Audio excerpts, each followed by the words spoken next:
नमस्कार सभी को नमस्कार। क्लास 11 चैप्टर 2 इंपॉर्टेंट क्वेश्चन की सीरीज में टाइप वाइज चलेंगे। कैसे चलेंगे? टाइप वाइज चलेंगे। शॉर्ट आंसर टाइप हैं, कुछ वेरी शॉर्ट हैं, कुछ शॉर्ट हैं। इसके बाद जो है वो थोड़े जो होते हैं जिनमें थोड़ा बहुत लिखना होता है, हाँ, और उसके बाद लास्ट में लॉन्ग। क्लियर है? फिर उसके बाद केस स्टडी। तो जैसे हमने चैप्टर 1 का पूरा किया है वैसे ही हम चैप्टर 2 का भी पूरा करेंगे।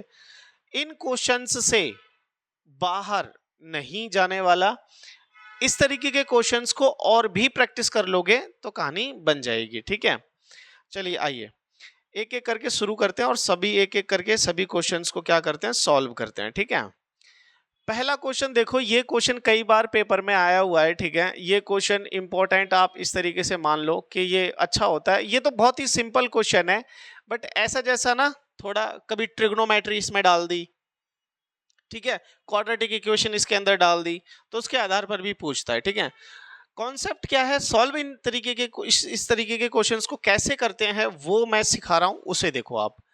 जैसे कहता है कि फाइंड ए और बी, ये वाला ऑर्डर्ड पेयर इसके बराबर है। क्लियर है? वो वाला ऑर्डर्ड पेयर किसके बराबर है? 2,3 के बराबर है। तो जो ये अपना पहला क्वेश्चन है, इसको देखो कैसे करेंगे कि हमारा जो पहला ऑर्डर्ड पेयर है वो a-1 है, ठीक है ना, कॉमा अगला क्या है, b+5 है, b+5 है। अच्छा, एक बात और मैं बता दूं, इन सभी क्वेश्चंस में चैप्टर के सारे कॉन्सेप्ट क्लियर हैं। ठीक है, सारे कॉन्सेप्ट से सवाल हैं, तो जिसने चैप्टर नहीं भी पढ़ा है ना, वो अगर इसको करेगा तो उसका चैप्टर भी पूरा रिवाइज हो जाएगा। ठीक है, मतलब पूरा उसको समझ में आ जाएगा कि इस चैप्टर के अंदर क्या है। और ये आपका 2,3 के बराबर है। क्लियर? ये आपका किसके बराबर है? 2,3 के बराबर है। अब ऐसे जब दो ऑर्डर्ड पेयर आपस में बराबर होते हैं, जब दो ऑर्डर्ड पेयर आपस में बराबर होते हैं तो पहला वाला ऑर्डर्ड पेयर, ठीक है ना, पहले वाले से बराबर होता है, दूसरे वाला ऑर्डर्ड पेयर दूसरे वाले के बराबर होता है। क्लियर है? बात समझ में आई होगी। तो यहां से आपका a-1 आपका बराबर हो जाएगा 2 के, और यहां से b+5 आपका क्लियर है बराबर हो जाएगा किसके? 3 के। यहां से जो a की वैल्यू आ जाएगी, देखो 2, ये इधर नेगेटिव है, उधर जाके प्लस हो जाएगा, तो आपको a की वैल्यू कितनी मिलेगी? 3। यहाँ ये b है, b एज इट इज रहेगा, यहाँ 3 है, ये 5 उधर जाएगा तो नेगेटिव हो जाएगा, तो 3 माइनस का 5 करोगे तो यहाँ b की वैल्यू आपको -2 मिलेगी। क्लियर है? तो a आपका 3 आया है, b आपका -2 आया है, यही निकालना था। क्लियर है? यही आपको करना था। क्लियर? आई होप ये चीज आपको समझ में आई होगी। मैं इसे थोड़ा सा छोटा कर देता हूं ताकि हम सेकंड क्वेश्चन कर पाए। ठीक है, ताकि हम सेकंड क्वेश्चन कर पाए। उम्मीद करता हूं इससे आसान क्या ही मैं बोलूंगा कि ये आसान है आपका। ठीक है, अब देखो सेकंड क्वेश्चन देखो आप। सेकंड क्वेश्चन में आपसे बोला है कि a आपका 135 है, b आपका 23 है, a क्रॉस b निकालना है, b क्रॉस a निकालना है, मतलब आपको दो सेट को मल्टीप्लाई कैसे करते हैं वो सीखना है। ठीक है, तो a क्रॉस b जब आप निकालोगे, तो a क्रॉस b जब आप करोगे तो इसके अंदर देखो क्या होगा, पहले a है फिर b है, पहले a है और उसके बाद b है। ठीक है, पहले a है और उसके बाद b है, तो पहले a वाले 135, आप इस 1 को उठाओ, यहां से इस 1 को उठाओ और 2 के पास ले जाओ, फिर 1 को उठाओ और 3 के पास ले जाओ। तो पहले 1 के साथ b वाले एलिमेंट्स आएंगे, पहले 1 के साथ आप क्या करोगे, पहले 1 के साथ b वाले, तो मतलब पहले 2 आ जाएगा, फिर 1 के साथ 3 आ जाएगा। क्लियर है? ये हो गया 1 के साथ। अब यहां से आप a वाले में से 3 उठाओ, क्योंकि 1 का तो हो गया दोनों के साथ। ठीक है, यहां से 3 उठाओ, 3 2 के साथ जाएगा और 3 3 के साथ भी जाएगा, तो फिर आप उठाओ 3, 3 आपका 2 के साथ भी जाएगा और 3 आपका किसके साथ? 3 के साथ भी जाएगा। क्लियर है? फिर आप एक काम कर सकते हो, 5 उठाओ, आपका जो 5 है वो पहले किसके पास जाएगा? 2 के पास जाएगा, और फिर 5 जो है वो आपका 3 के पास चला जाएगा। ठीक है, तो इस तरीके से ये ऑर्डर्ड पेयर आपके बन जाएंगे और यहां पर आप ऐसे क्लोज कर दो। क्लियर है? बात समझ में आ गई? ये मल्टीप्लीकेशन हो गया a क्रॉस b का। अब b क्रॉस a करना है आपको, अगले में क्या करना है? b क्रॉस a करना है। बी क्रॉस ए का क्या मतलब होता है कि पहले बी वाले एलिमेंट में से पहला एलिमेंट उठाओ और ए के सब के साथ उसको मल्टीप्लाई करो। तो यहां से पहले बी वाला एलिमेंट आप 2 उठाओ, ठीक है, फिर 2 को आप ए के पहले वाले के साथ लेके जाओ, फिर 2 उठाओ, फिर इसको ए के दूसरे वाले के पास लेके जाओ, 3 के पास लेके जाओ, फिर आप 2 उठाओ और इसको किसके पास लेके जाओ, 5 के पास लेके जाओ। क्लियर है, मेरी बात समझ में आ रही होगी। फिर आप एक काम करो, अब ये यहां से बी जो 3 है, इस 3 को उठाओ और फिर आप इसको 1 के पास लेके जाओ, मतलब ए वाले के पास, फिर 3 को आप ए वाले के दूसरे वाले के पास लेके जाओ जो कि 3 ही है। क्लियर है, जो कि कौन सा है, 3 ही है यहाँ पे। क्लियर है, फिर आप जो आपका 3 है जो कि किसका है, बी का है, वो किसके साथ चला जाएगा, 5 के साथ चला जाएगा। आई होप ये चीजें आपको समझ में आई होंगी। इस तरीके से हम ए क्रॉस बी और बी क्रॉस ए निकालते हैं। ठीक है, साथ साथ में 2 चीज और बता दूं, जो आगे लिखे होते हैं वो आपके डोमेन होते हैं, जो आगे लिखे होते हैं वो आपके क्या होते हैं, डोमेन होते हैं। ये डोमेन है आपके। क्लियर है, क्लियर, ये डोमेन है। और जो पीछे लिखे होते हैं वो आपके रेंज होती है, वो आपकी क्या होती है, रेंज होती है। ये आगे आप धीरे धीरे जैसे हम आगे बढ़ेंगे मैं आपको समझाऊंगा। ठीक है, फिलहाल आप इसे लिखें, फिर हम आगे बढ़ते हैं। आइए क्वेश्चन नंबर 4 और क्वेश्चन नंबर 5 देखते हैं। क्वेश्चन नंबर 4 और क्वेश्चन नंबर 5 देखते हैं। ये सेट के ऊपर बेस्ड हैं, जैसे ए है आपके पास ये, और बी है आपके पास ये, और सी है आपके पास ये। ठीक है, अब ये यहाँ पे क्या लिखा है, इंटरसेक्शन बी और सी। ठीक है, तो सबसे पहले आप एक काम करो, सबसे पहले आप एक काम करो, ठीक है, और वो काम क्या होगा कि पहले आप बी इंटरसेक्शन सी निकाल लो। तो ये क्वेश्चन नंबर आपका 4 है, तो पहले बी इंटरसेक्शन सी का मतलब होता है कि बी और सी में जो कॉमन है वो निकाल लो। अब देखो बी यहाँ पर है और सी यहाँ पर है, इन दोनों में कॉमन क्या है, सिर्फ एक एलिमेंट कॉमन है, दैट इज 4। तो आप यहाँ पे लिख दो कि यहाँ तो भाई 4 आएगा मेरे पास कॉमन। ठीक है, इसमें क्या आएगा, 4 आएगा। ठीक है, दूसरा आपको क्या करना है, अब ए के साथ इसे मल्टीप्लाई करना है आपको। ठीक है ना, मल्टीप्लाई मतलब इन दोनों का प्रोडक्ट निकालना है। तो ए क्रॉस बी इंटरसेक्शन सी जब आप करोगे तो ए के अंदर एलिमेंट्स क्या है भाई, 1,2 है। चलो इस बार ऐसे लिख के समझाता हूं, इसको मल्टीप्लाई किसके कर साथ करना है आपको, 4 के साथ करना है। तो देखो कितना सिंपल है, यहां से 1 उठाओ, एक बार 4 के साथ लिख दो, 1 और 4 हो गया, फिर 1 4 हो गया, फिर 2 4 हो गया, क्योंकि उधर तो एक ही है, इधर 2 है, तो ये आपका इस तरीके से हो जाएगा। क्लियर है, आई होप ये चीज समझ में आ रही होगी। क्वेश्चन नंबर 5 में क्या है, क्वेश्चन नंबर 5 में और भी आसान हो गया है, बी यूनियन सी निकालो पहले। तो आपको क्या निकालना है, बी निकालना है, यूनियन निकालना है, सी के साथ निकालना है। ठीक है, किसके साथ निकालना है, सी के साथ। अब इन दोनों को आपको कंबाइन करना है। अब देखो 4 2 बार आ रहा है तो एक ही बार लिखा जाएगा, तो 2 3 और 5 लिखा जाएगा। कितना लिखा जाएगा, 2 लिखा जाएगा, 3 लिखा जाएगा, और 4 भी लिखा जाएगा, एक ही बार लिखा जाएगा। बट ये आ गया आपके पास बी यूनियन सी। अब इसको आप ए के साथ क्रॉस करो, तो ए क्रॉस बी यूनियन सी आप कैसे निकालोगे, ए के अंदर अगेन आपके पास 1 और 2 है, ए के अंदर अगेन आपके पास 1 और 2 है, और यहां पर आपके पास 2 है, 3 है, 4 है और 5 है। क्लियर है, बात आई समझ में।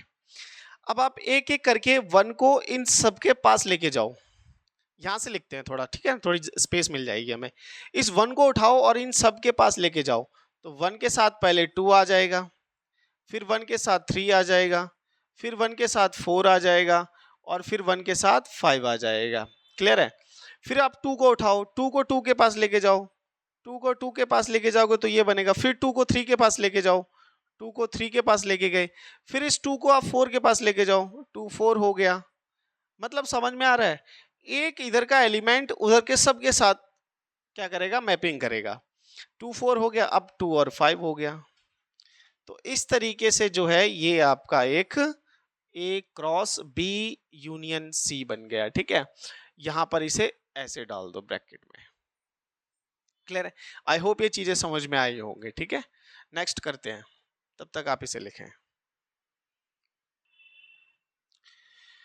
देखो आओ, क्वेश्चन नंबर जो आपका 6 है, ये क्वेश्चन इंपॉर्टेंट है। जो एग्जाम में आ रखे हैं ना, मैं उनको इंपॉर्टेंट कह दूंगा, ठीक है, जो एग्जाम में आ रखे हैं, ठीक है।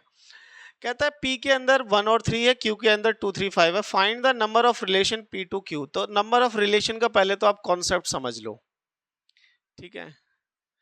तो अगर आपके पास नंबर ऑफ रिलेशन आपको निकालने हैं, ठीक है, नंबर ऑफ रिलेशंस अगर आपको निकालने हैं, तो मान के चलते हैं कि जैसे मैं सपोज पहले समझा देता हूं, ए कोई सेट है और एक बी कोई सेट है, इसके अंदर m एलिमेंट्स हैं, इसके अंदर n एलिमेंट्स हैं। बात समझ में आ गई? तो तुम्हें ये पता होगा number of elements in a equals to m और number of elements in b equals to n, ठीक है। ये नंबर ऑफ एलिमेंट्स वैसे दिखा रहा है, ठीक है, कभी तुम नीचे वाले की तरह ही मान लो। क्लियर है? बात आई समझ में? क्लियर? अब यहां से क्या होगा, जो नंबर ऑफ रिलेशंस होंगे वो आपके वो होगा 2m इंटू में n। क्या? 2 की पावर में m इंटू में n, ये आपका एक फॉर्मूला होता है, ठीक है। यहां जो m और n है, ये क्या बता रहे हैं, ये वो दो सेट बता रहे हैं कि उन दोनों सेटों में कितने कितने एलिमेंट्स हैं। जैसे p में यहां पर कितने हैं, अगर मैं लिखूं np, तो p में यहां पर कितने हैं, 2, ठीक है। ये क्वेश्चन का सॉल्यूशन लिख रहा हूं मैं अब यहाँ पे। np मतलब p में कितने हैं, 2, और nq अगर मैं लिखूं तो उसमें कितने हैं भाई, इसको कार्डिनलिटी बोलते हैं, कितने हैं, 3। और इसने आपसे क्या पूछा है, number of relation P to Q, ठीक है ना। तो number of relations P to Q क्या हो जाएगा, 2 की पावर 2 इंटू में 3, तो ये 2 की पावर 6 हो जाएगा, जो कि कितना होता है, 2 की पावर 5 35 होता है, और 2 की पावर 6 कितना हो जाएगा, 64 हो जाएगा। तो अल्टीमेटली आपके पास आंसर कितना आ जाएगा, 64। बात समझ में आ गई?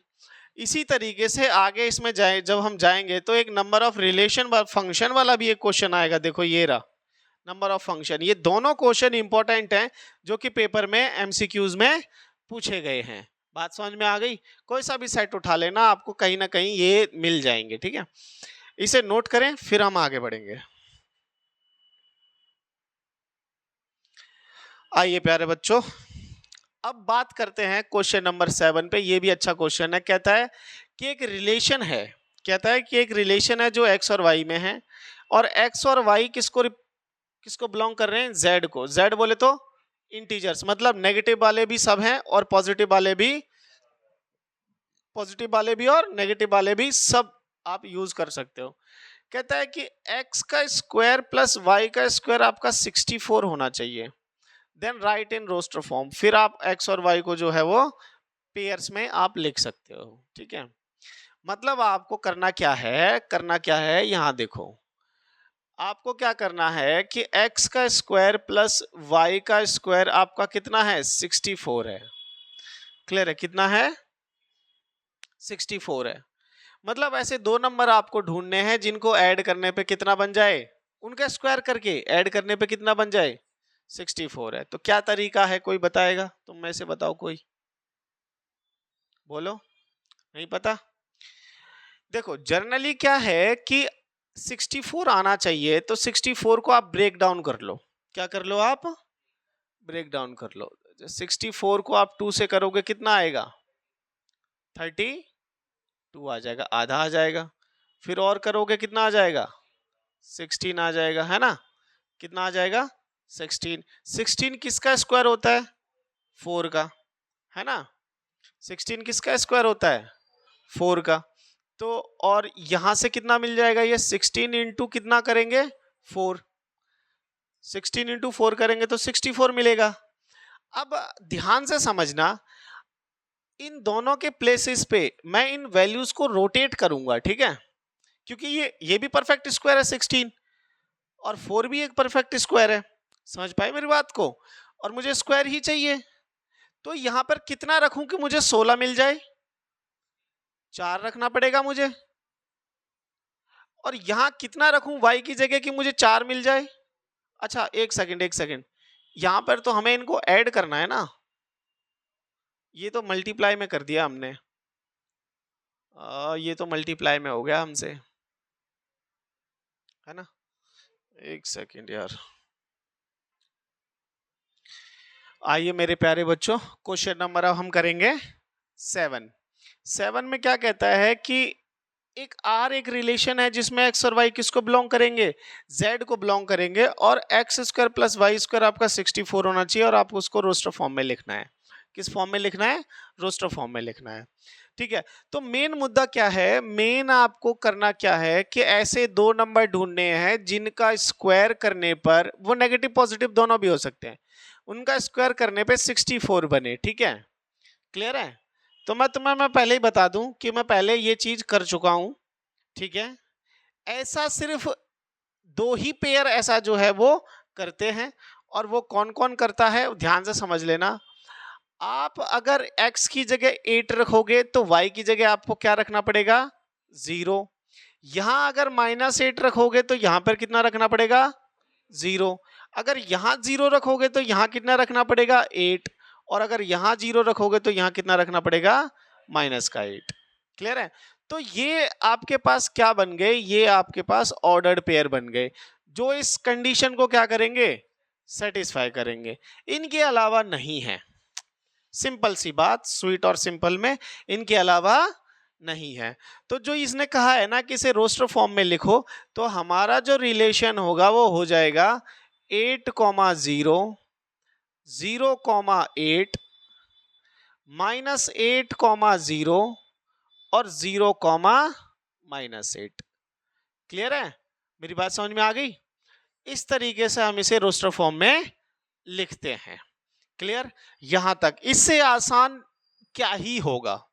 क्लियर है? मेरी बात समझ में आ रही है तुम लोगों को? ठीक है, अगला क्वेश्चन देखेंगे, पर अगर नोट कर रहे हो तो इसे कर लो, फिर हम आगे बढ़ेंगे। आइए बच्चों, क्वेश्चन नंबर 8 और 9 और 10 में इसने आपसे पूछा है कि इनमें से कौन सा जो है वो रिलेशन जो है वो फंक्शन है, और गिव रीजन। अगर है तो रीजन दो। तो इस क्वेश्चन से, इन 3 क्वेश्चन से आपको रिलेशन, कौन से रिलेशंस जो होते हैं वो फंक्शन होते हैं, इसका पूरा डाटा आपको क्लियर हो जाएगा। ठीक है, तो मतलब ये किसी पर्टिकुलर टॉपिक पे, जैसे यहां पर लिखा है आर। ठीक है, मैं इसको समझाने के लिए मैं इसे मैपिंग से समझाऊंगा तुम्हें। ठीक है, जैसे क्वेश्चन नंबर 8 में क्या लिखा है देखो। क्वेश्चन नंबर 8 में 1 को मिल रहा है, 2 को 2 को मिल रहा है, 3 को, 4 को, और 4 दोबारा से 5 को मिल रहा है।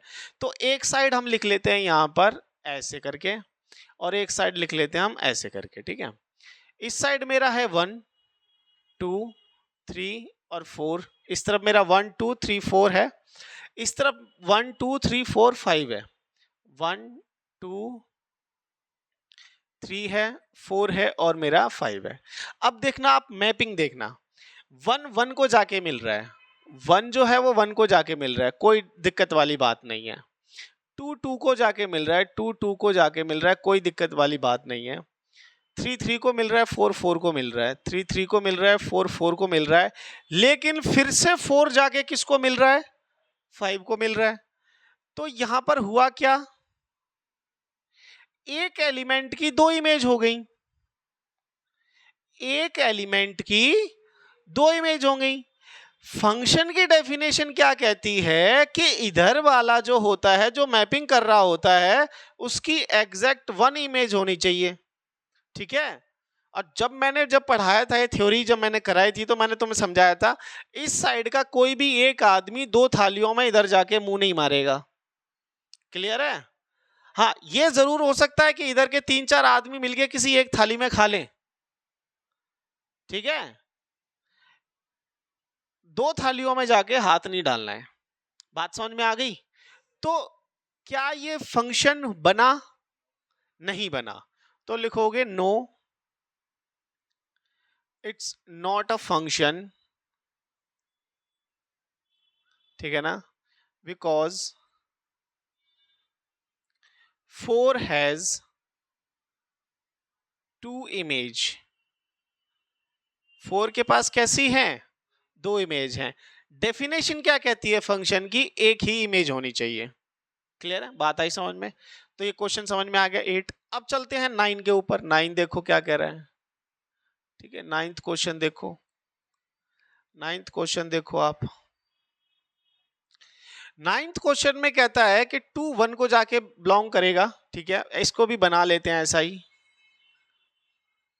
ये बन गया 2 2 2 2।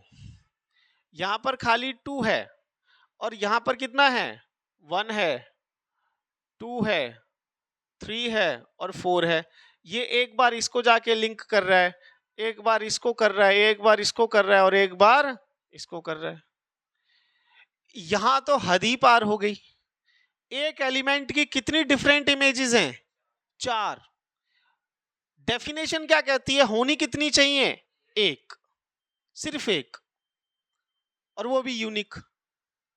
क्लियर है, यूनिक इमेज होनी चाहिए उसकी भाई।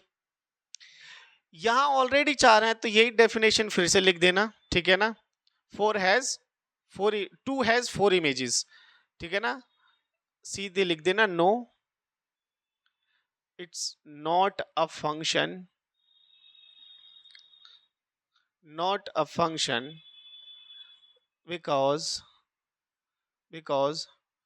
2 has 4 different images, 2 has 4 different images, ठीक है ना।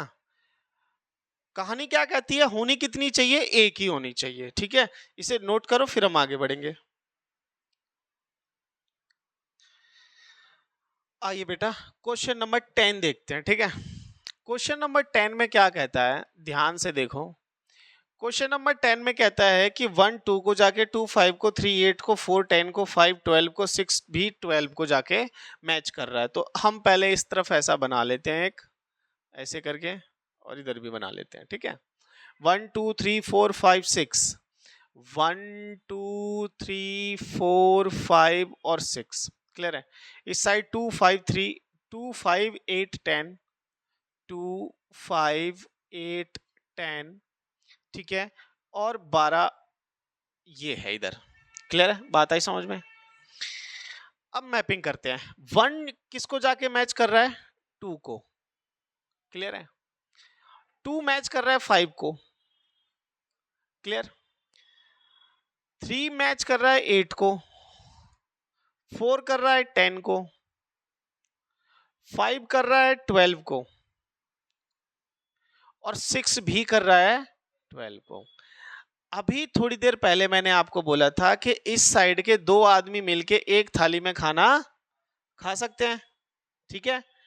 याद रखना है, साथ में तो खा सकते हैं लेकिन एक आदमी 2 थाली में खाना, मतलब एक तरीके से सीखने के लिए यहां 5 की भी इमेज 12 है और 6 की भी इमेज 12 है, तो ये काम कर जाएगा।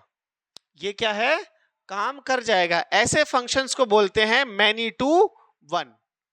ऐसे फंक्शंस को क्या बोलते हैं, मैनी टू वन। तो आप लिख देना यस। अच्छा नीचे कॉमा लगाएंगे, है ना, कॉमा नीचे लगाएंगे। Yes it is a function and many one function, many to one function। कैसा है, many to one function है। क्लियर है, बात समझ में आ गई। आई होप ये सारी चीजें आपको 10th क्वेश्चन तक समझ में आई होंगी, ठीक है। लिखो फिर हम आगे बढ़ेंगे। आइए प्यारे बच्चों क्वेश्चन नंबर 11 देखते हैं, ठीक है। और ये क्वेश्चन मैं पहले ही लिख दिया मैंने, कैसा है, इंपॉर्टेंट क्वेश्चन है। कहता है A if A and B are finite set, finite set है मतलब फिक्स नंबर ऑफ एलिमेंट्स इनके अंदर हैं। एन ए के अंदर 50 है, मतलब ए सेट के अंदर 5 है और बी सेट के अंदर 7 है, ठीक है। तो यहां पर क्वेश्चन नंबर जो है वो हम 11 कर रहे हैं। ध्यान से समझना, ये क्वेश्चन पेपर में आया हुआ क्वेश्चन है। एन ए में कितने हैं, 5 हैं। एन बी में कितने हैं, एन बी में 7 हैं, क्लियर है। और देन ये पूछ रहा है find the number of function from A to B, A से बी पर। तो याद रखना नंबर ऑफ ठीक है, number of function from A to B, from A to B. इसको समझाने के लिए ना मैं आपको पहले एक फॉर्मूला लिख देता हूं, ठीक है, ध्यान से समझना। अगर मान के चलो मैं कहता हूं कि number of elements in P equals to m और number of elements in Q equals to n, क्या है, P में m है और Q में n है। तो यहां पर हम थोड़ा सा इसे चेंज कर लेते हैं क्योंकि फॉर्मूला लिख रहे हैं, ठीक है, और फॉर्मूले के आधार पर मैं तुम्हें बता दूं कि अगर मैं number of function P to Q करूंगा तो याद रखना P टू Q, P से Q पर, P से Q पर, तो Q वाला नंबर कहां आएगा, नीचे, और P वाला कहां आएगा, ऊपर। समझ में आया, P टू Q, P से Q पर, P से Q पर, तो Q के ऊपर। समझ में आया। और अगर चेंज कर दूं मैं कि number of function from Q to P, Q से P पर, Q से P पर, तो P के ऊपर, ऐसे याद रखो, N। बात समझ में आ गया। अब इस क्वेश्चन को देखो, इस क्वेश्चन में इसने क्या बोला है, A to B, number of function from A to B, A से किसके ऊपर, B के ऊपर, तो B में कितने हैं 7 और A में कितना है 5, तो 7 रेज टू पावर 5। अगर ये B टू A होता तो 5 रेज टू पावर 7 हो जाता। आई होप ये चीज समझ में आई होगी, आप इसे लिखें फिर हम आगे बढ़ते हैं। आइए प्यारे बच्चों, क्वेश्चन नंबर 12 करते हैं। 12 भी बहुत इजी है। देखो क्या कहता है, F X equal to this है, आपको बताना है कि find x belongs to r, कि x कहां बिलोंग करेगा, such that f2x equal to fx। ठीक है, कितना ये आसान है। देखो सबसे पहले आप fx लिखो, सबसे पहले आप fx लिखो, तो fx में आप कितना लिख दोगे, x का square minus 3x plus 1, x square minus 3x plus 1, हाँ या ना, क्लियर है, हो गया। चलो f2x निकालो, f2x आप कैसे निकालोगे, ये तो आता होगा। अच्छा एक बात सुनो, जहां x है वहां x रहने दिया, अब x की जगह क्या आ चुका है 2x, तो जहां x है वहां पे क्या आ जाएगा, सॉरी यहाँ पे क्या आ जाएगा 2x, तो ये हो जाएगा 2x का स्क्वायर माइनस 3, यहां पर भी 2x और प्लस का 1, बात खत्म। इसको लिख लो, ये हो जाएगा 4x का स्क्वायर माइनस का 6x प्लस का 1। कहता है दोनों बराबर है, क्या कहता है, दोनों इक्वल हैं। तो according to the question, question के अनुसार 4x का स्क्वायर माइनस 6x प्लस 1 आपका बराबर हो जाएगा x का स्क्वायर माइनस का 3x प्लस का 1। बोलो यस और नो, क्लियर है। अब यहां से आप थोड़ा बहुत चेंजेस कर लो, इन सबको इधर ले आओ, तो ये हो जाएगा कितना भाई, 4x का स्क्वायर माइनस x का स्क्वायर माइनस का 6x, ये इधर जाके प्लस हो जाएगा, प्लस का 3x, ये प्लस का 1 और ये माइनस का 1 इक्वल टू में 0, क्लियर है। आओ आओ 0।